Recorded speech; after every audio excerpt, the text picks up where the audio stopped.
I've looked through the deck. Hello and welcome to round 4 of the Eternal Tournament Series. I am Truedawn, joined by LocoPojo. And for today's match, we have Toth versus Paradox with Yeah, Akari Gold versus Stone Scar Burn. yeah. I like the gold color denotation. I think that's a pretty good name for the time color set. We have a deck with Jack in it, so I'm hyped. I'm excited. Let's get this thing on the road. Yeah, Jack, I've tried myself in a couple of builds similar to this, and it's really good in a deck that's like mid-range where you're going to get to 6 mana, but it's still trying to be relatively proactive, which this deck is. It has Sandstorm Titan, Seraph. It can still attack reasonably well and pivot when it needs to, and Jack helps that a lot. Yeah, as a mid range card, Jack is a very flexible option. Like it has a good amount of pressure. It's got a good amount of stats. It does a useful effect that actually prevents the board like silenced and like just generally generates a decent amount of advantage. So yeah, I think I'm all for it in this deck, and I think I'm really excited to see where this goes. Toth dispensing with an early Argenport Instigator, that's definitely a crucial part of the early game plan. If you want to get into your mid range, then getting rid of the Instigator early will help you out quite a bit here. I mean, his hand is pretty slow. He doesn't really have a proactive play until turn 5, and even Ironthorn, like, you don't really want to play naked on turn 5. You probably will be forced to do so depending upon what changes. But Toth's hand is very slow. We'll see if Paradox is able to punish him for it. It's very good that we haven't seen any sort of 3-drop like Champion of Chaos. If something doesn't come down soon, then Toth will be able to get into his mid range scot free, and that might end up servicing him very, very well. Yeah, it's very fortunate for Toth that Paradox is just spinning his tires, firing off these quarries, setting up his draw, giving Toth time to get into the late game. And we see the Yeah, stats rate may come down, but this is going to meet an Orc Runehammer, which is a very profitable trade for Toth. indeed. Yeah, Quarry, a very, very strong card. I actually do not like it for the aggro archetype. After the significant testing, I found that it often ends up spinning its wheels on that second turn a bit. You do get to pick out some very useful cards, so it's a powerful choice if you can get it going, but sometimes it doesn't get what you need. Yeah, certainly there is an opportunity cost if you're trying to extend onto the board very quickly, spending a turn 2 or even turn 3, like we saw there, turn 4 actually, just not extending onto the board, not advancing your proactive gameplay. And there's a big cost to that. You are gaining more consistency in your draws and reduced mana cost of some things that all helps, but sometimes the cost is not worth it. Right now, Toth is almost on top of Icaria. He'll get to Ironthorn next turn, play out his power, and be able to seek power for a red. That'll get him Icaria on turn 7. So yeah, should be really, really solid here. Yep, and we see he doesn't need to play out the Seek Power this turn. He could still have the 7 mana next turn. He's electing to leave open Desert Marshal in the event of Almond Reapers or even an impending Doom that he would want to silence so this Akaria can freely attack. Yeah, it's especially nice since it also leaves it leaves the impression that he doesn't have Icaria. It makes sure that like his opponent isn't necessarily certain that an Icaria is coming down, and he might not adequately prepare for it with a card like Impending Doom or Umbran Reaper if Umbran Reaper is back. I imagine Paradox would want to play a 4 or 5 drop depending if he has the power, and he uses the power. Flame Blast on the Iron Thorn is a reasonable turn, but this Akaria is going to swing who is the beatdown very quickly. Yep, should be a pretty scary card. Paradox does have a lot of answers to Icaria in the form of flyers, but with Desert Marshal still in the hand for Toth, the first one isn't necessarily going to be enough, and that means that the Icaria not only going to get its damage in and get its Warcry in, but it's probably going to get a second attack, and the second attack from Icaria is usually the one that seals up the game. Yeah, this card is favored to only going to like attack twice. I mean, they could have a Var's favor into Death Strike here. That is a way that this Akaria is not attacking next turn, but it seems very likely that we'll see this Akaria coming again. Question for you here. If Paradox decides to attack with the Instigator, would you block with your Icaria? No, not never. Actually, let me think. Well, if we access deck lists, he knows he doesn't run Rapid Shot, so you can't get punished for that. I guess Double Torch would then punish you. So yeah, Double enough Torch is the things get turn punish. enough things turn on that I don't think you need to turn on. You're at 17. You're at a pretty healthy life total. This Akaria is how you win the game. You have a Desert Marshal removal blocker for it. I think you just protect it. Yep, it seems reasonable to do it that way, and it looks like Paradox is probably not even going to offer that option. I don't think Paradox has an answer to the Sicaria in the first place, so offering the 3/3 even as a blank trade might be pretty tricky. And there comes the Umbran Reaper. Desert Marshal, of course, will silence that and put it down on the ground. So not only does that prevent the overall power from happening, or the overall life steal effect from happening, it also means that there's another 10/10 worth of stats on top of Toth's deck. And if Pandora didn't have a way to kill Akari last turn, he likely doesn't have it this turn because he does need to cobble together 2 spells. So unless he has another flyer, which at this point would just trade after 15 Warcry has happened. Yep, it's a scary situation for Paradox. Playing 6 power would potentially give him an answer in the form of Torch into Flame Blast, or perhaps a Stone Scar Maul if Paradox is running those, which he is not. So yeah, any sort of like way to pop the Aegis could be somewhat helpful. Toth choosing to block the 5/1 with the 5/5, I think this is absolutely correct. Protecting your health total is, at this point, like the only way that you can lose this game is being reduced too low and getting flame blasted down. Although we see here Toth, like, again, bricking off. So if he has to attack at the Sicaria, which I think he should, the Sicaria is going to trade for this Impending Doom somehow. He might as well get the 5 Warcry. But if he doesn't see whatever has Warcried 15 times, he's not favored to win this game. And if that Warcry thing is just a creature that can die to a removal spell from Paradox, then Toth is in really bad shape. It's the big risk here. If he doesn't get what he needs off of the top of his deck, he's got probably 2 to 3 turns left to live. But with Argenport Instigator pressuring him, like there's always the chance that it's a Flame Blast into a Flame Blast for Paradox. So I think he's got a very good chance, like a rather high chance of drawing a unit or a weapon off of the top of his deck. But if he just draws power, there is a way that he loses this game. We see him tanking here, deciding whether or not he wants to attack. I think I'm just struggling to see a way the Sicaria is not either like attacking and trading or blocking this Impending Doom in this turn cycle. I think if you attack, Paradox doesn't trade. I think that he would not actually do that. I think he'd just go ahead and go in for the 8 and then use. Well, Akaria has endurance, so Toth could then just block it doesn't really affect Toth's decision making whether or not Paradox blocks. Yeah, I guess that's partially true. There's certainly the possibility that Paradox has like a Torch into an Annihilate and can then attack with his 5/5. So yeah, I think it is maybe actually correct to attack every time. Because now, like, if Paradox attacks here with the Impending Doom, like, if you're Toth, you feel bad. It's like, well, I could block it. I just missed 5 Warcry, which, granted, doesn't really matter a lot. The difference between, like, a 10-10 and a 15-15 is kind of whatever. But it's still, you missed an attack that you could have had. And not a very strong signal. The only advantage here is that, like, Toth can block the 3/3, which is really not a thing that you really want to do. It's more than likely that Paradox will attack with both units to pressure. Looks like both players are looking at slightly awkward hands with no specific end game in sight, though, judging by this sort of slow roll here. Here we see this awkward attack, and now Toth. Yeah. So presumably Toth should have made this decision before, so we do see the block. So the time they spent tanking last turn, they had been asking themselves, okay, like, if I'm not attacking, I have to be blocking, right? So they just say that they are going to block. It's an unusual line of play, and now Toth is definitely paying for it. He's taken 1 damage from the Impending Doom. This block did prevent the Argenport Instigator from attacking him. Since Paradox didn't attack with the Argenport Instigator, that might actually give Toth 1 extra turn, because obviously, like, basically without that extra 3 damage that he would have taken if he'd attacked with the Ikaria, he might live a little bit longer. And that's a misplay on Paradox's part, perhaps. I was going to say, we will see if Toth continues the story tradition of not drawing the thing that Ikaria Warcried, but he does get a Seraph. And Seraph is one of the better cards it could have hit because it does have Overwhelm, so it gets to convert that Warcry to damage. Although what Seraph hit is not the best in an Amber Acolyte. Yeah. It does try to trade with Argenport at least. It's a torchable option that, unfortunately, Death Strike happens to the Seraph. So this is a 13-4. The 4/2 dies. Paradox is now strongly in control of this game. Yeah, certainly. And this is what we were talking about before, where if the thing that gets Warcry is just like creature that dies, then the Warcry didn't really matter, and the Ikaria never really got true value.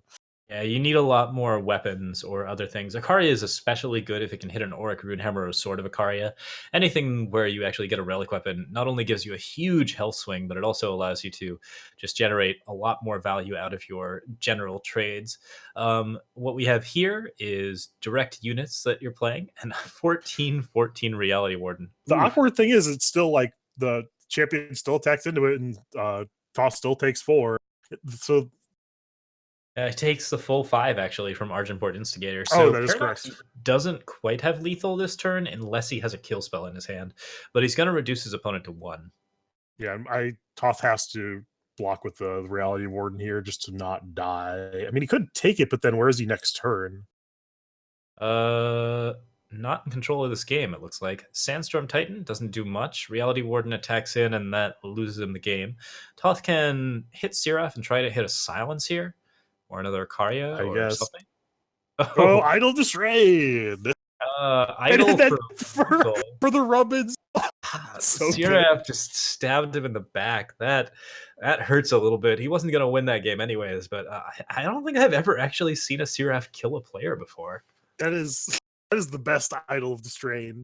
It's Uh, always useless, but it takes a special Idle of Distrain to actually kill you.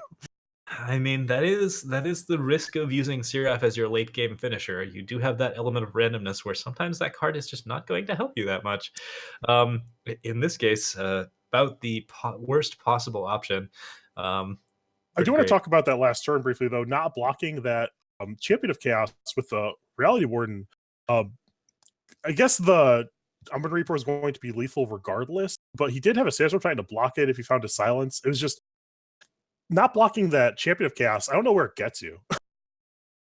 Hoth was going to lose that game one way or the other. There were two different ways that he could have proceeded, and the way that he chose to proceed was to look for some sort of removal spell, like an Auric Runehammer, in his top draw, and then use the Auric Runehammer to clear a blocker and attack with Reality Warden for lethal. That didn't happen because a Umbran Reaper came down and he didn't draw the Auric Runehammer, but there was an offensive line there that could have killed his opponent if he had gone that way. Playing defensively against the Stone Scar deck is usually the better play, but at the same time, he was dead either way to any sort of source of damage. So he needed to do something to win that game, and he opted for a riskier option. That is fair. And we see players moving to sideboard here. Toth is bringing in one of the Reality Wardens, which does shut off potential stashes, and it's also just a very large blocker. I'm trying to see Paradox's list if he even has stash. The thing about 7/7s is that not only are they like pretty not vulnerable to obliterates, but they're also not vulnerable to most forms of shadow removal. They dodge annihilates, unlike Sandstorm Titan, so they actually make really, really good cards against that whole entire matchup. As a 7/7, they're above Stone Scar range, they're above obliterate range, they're usually above Flame Blast range, and really the only card that you can use to deal with them is the Death Strike. So that card can present a really significant threat against a Stone Scar deck. Yeah, certainly. I like the inclusion of that a lot. Other options in the sideboard include Ruin, Protect, which I would expect to see, Combray Healer, Scorpion Wasp, and Starsteel Daisho. Of those, I would imagine just the Combray Healer and the Protects are coming in some number. I don't think he'd want the Flame Blast or even the Ruins. Possibly the Yeah. Vanquish. I'm looking forward to seeing some of those Jeks. Oh yeah, Jek was another option that he could have drawn to actually get that final finisher. A rebuke effect would have actually been. So he actually had more outs than I thought he did in his deck. Auric Runehammer and Jek means he had 4. Pretty solid setup. Anyways, we will see what all ends up coming in and what all ends up coming out. Looks like the Jeks are staying in, which I'm glad to see. Still want to see some Jek tech. Yeah, it's mainly just more redundant answers to Umbran Reaper and Champion of Chaos. The Silence effect is very powerful against Stone Scar. A lot of their creatures derive their power from their text box. Yeah, you can spend an awful lot of effort trying to get an on-curve Champion of Chaos, and if it gets silenced, then it just doesn't feel quite as good. We have the Sandstorm Titans, of course. There's great Parliaments for late-game finishers. He's actually got more Parliaments than Sandstorm Titans at the moment, and he's decided to cut one Ikaria.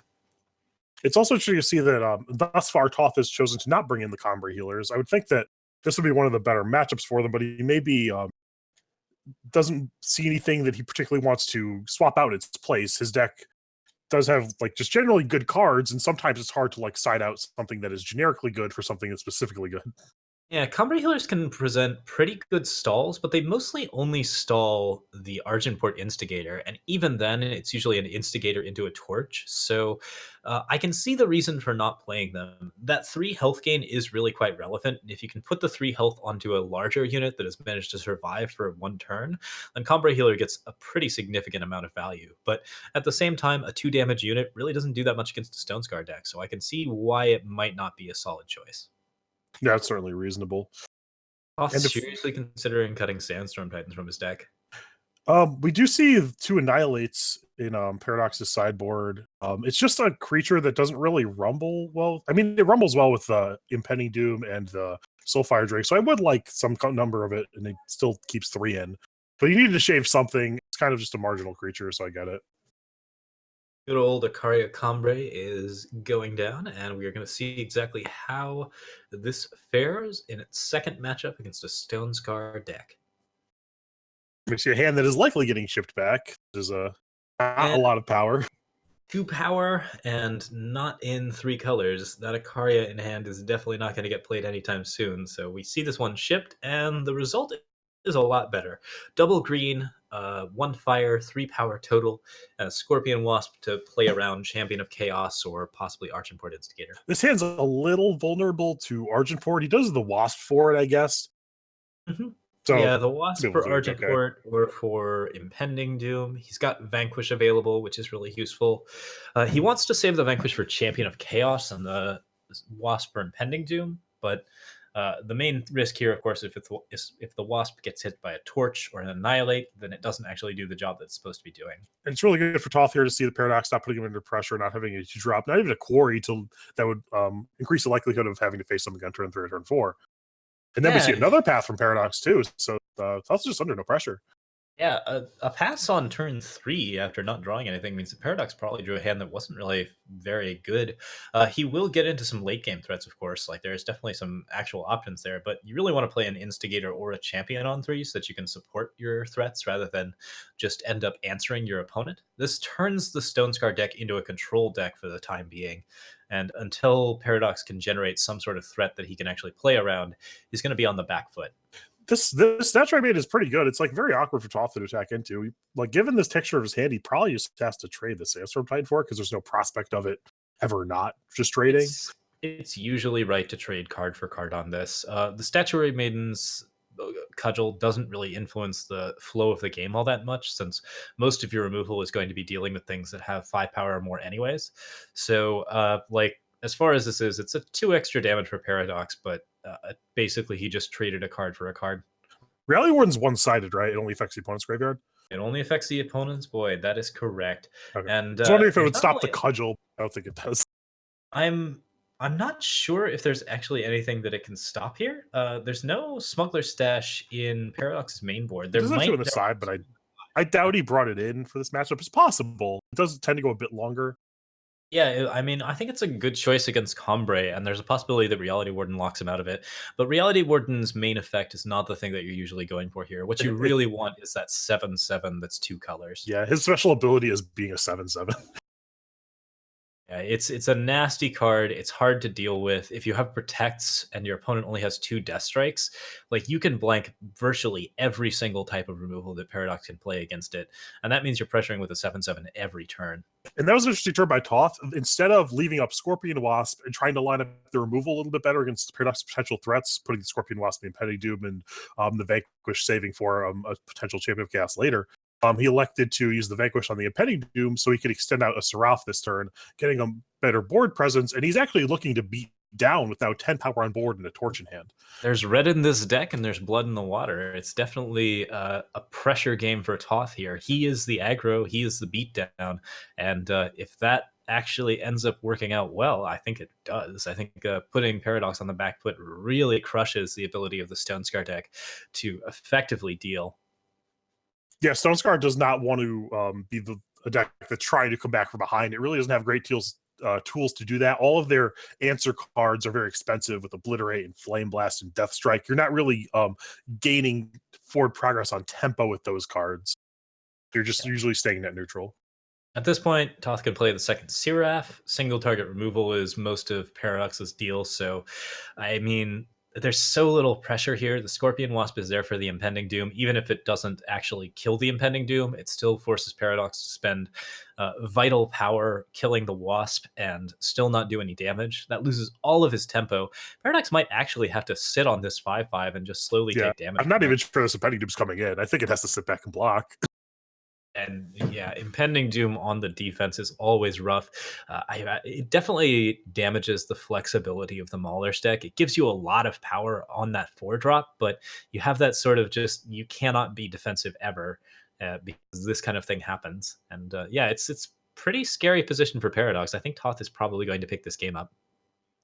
Yeah, it's certainly not a great spot for Paradox. Like I said, all the things that deal with like the Reality Warden are very expensive and would take Paradox's full turn.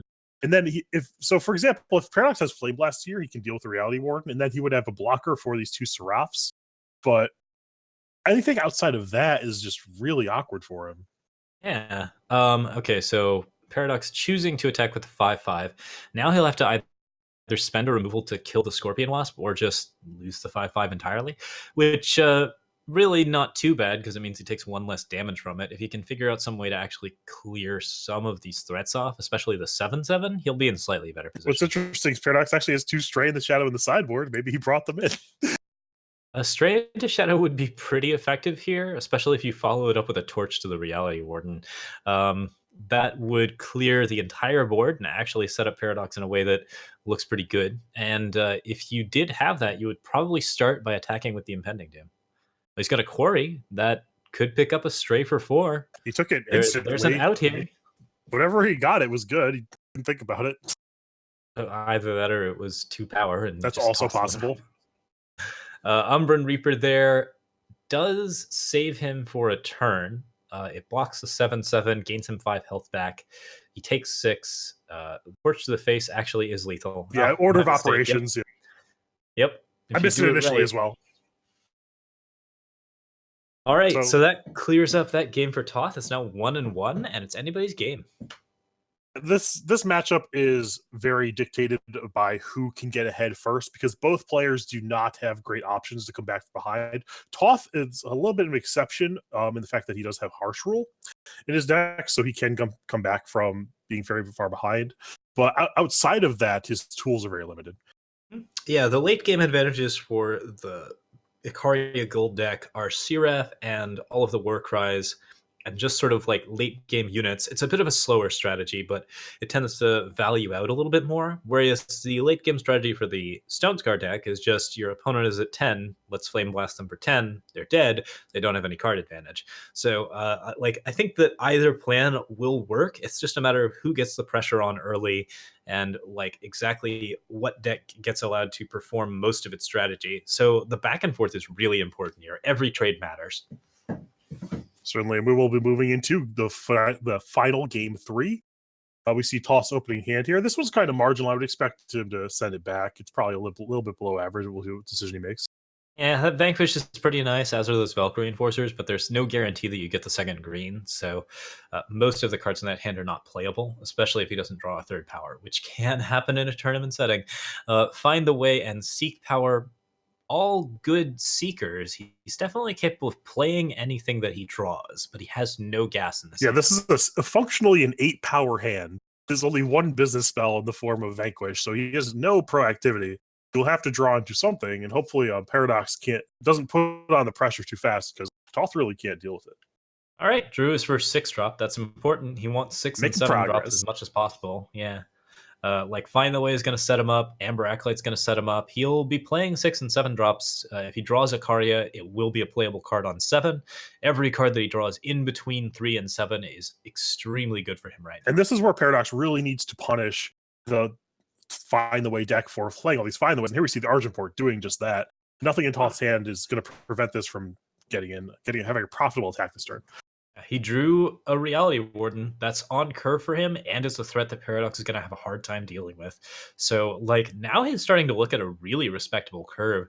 All of this ramp has worked out pretty well for him. He's able to make the double yellow, double green requirement of Reality Warden, and he's still going to make a Karya on 7 if he draws it. And, like, Reality Warden into Jack, that's a pretty good turn 5 and turn 6.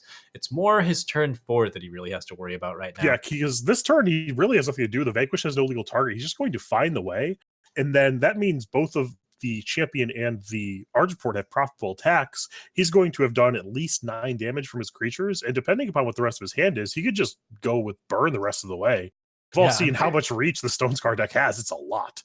Curious if Paradox played it this way on purpose. He could have played the Champion of Chaos as either a 4/4 or a 3/3, or it's possible he didn't have the correct influence to do so. But by playing it as a 3/3, you risk the torch, but you dodge the Vanquish, and then you can get your power up next turn and still get your damage and avoid the Vanquish for 1 turn, which of course makes Toth's entire hand very awkward.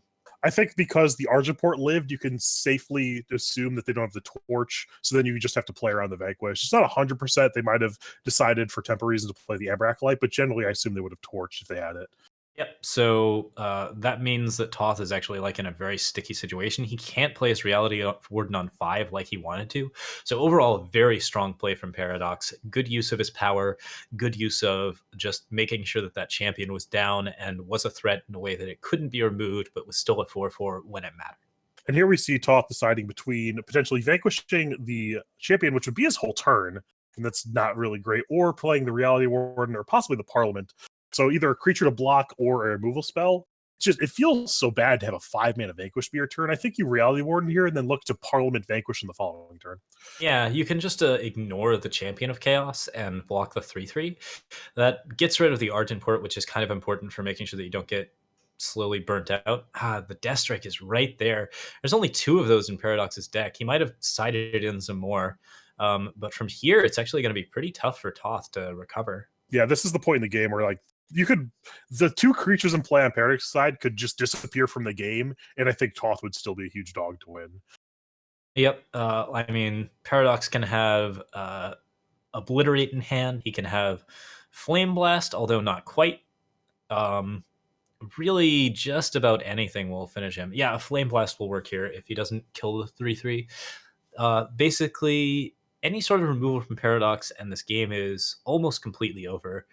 If the removal is also burn. And even if Toth isn't dead this turn, Paradox is going to have a lot of turns to draw into lethal burn because he's just still at 25, facing down only 4 power. Maybe this bird dies. It's a while that he has to draw when he needs to draw. This is the time when you really want to start actually top decking those Combray healers if you have them, but there aren't any in Toth's deck. So Jack definitely comes down here. Toth is a pretty good turn. Something, block something else, and then he has Torch for the Argentport. Yeah, this Jack is very good, being both Geral's Frostkin and Valkyrie Enforcer at the same time. The best of both worlds. You might even preserve the Torch for now, just to like threaten the block on the 3/3, and then if you see a Torch coming down on Jack, you can just Torch the Argentport. Yeah. Or you can kill a Soulfire Drake when it charges at your face. So yeah, very good hold from Toth. So Toth has got kind of stemmed the bleeding here, but again, now Soulfire Drake just gave a bunch of things flying or charge. He has 4 Flame Blast, 4 Obliterate. Toth needs to put the pressure on to cut off Paradox's draws. But look at all this pressure, right? Like Jack is like there's 10 damage right here. Jack stuns something again and is still a blocker, so he can silence the Argentport and like really start crushing it. Like at this point, Paradox is not quite on a complete 2-turn clock, but it's really, really close. Paradox actually has to draw lethal. Toth is not actually in as big a trouble as he might seem. Yeah, these Jacks were allowed him to turn the corner very quickly, but as we see, anticlimactic Flame Blast. Yep. That is always the possibility. If you draw it, it's definitely going to do the trick. And it's possible that he had it the entire time and was just Varazing for the appropriate power necessary to play it. So yeah, that'll be the game. And that puts Mulligan at 2-1 position and wraps up this particular series. Yeah, very close match the side of both players. It was really close for Toth to come back in that race. We saw the Jacks do a lot of work. Jack is certainly a very good card, just a little bit short there. Flame Blast coming down. It's closing out the game.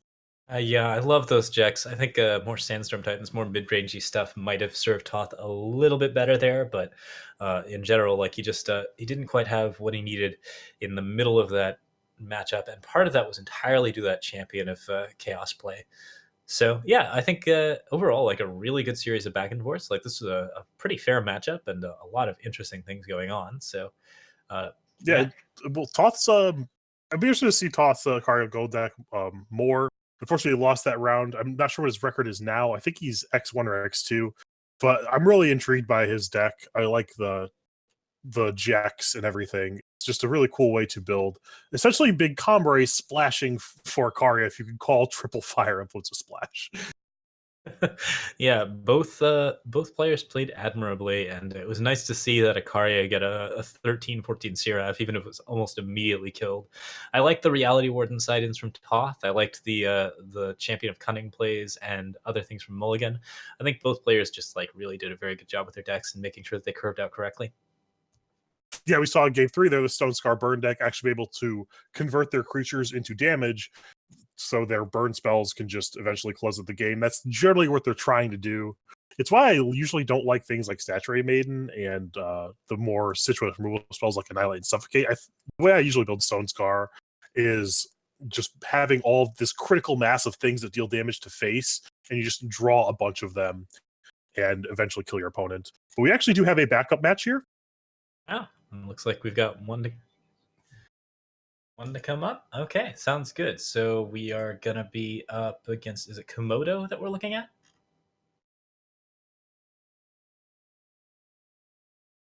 It's going Well, to be it's on Earthly's Unearthly. Rakano plate, but it looks like it's just finished. Oh, So we aren't.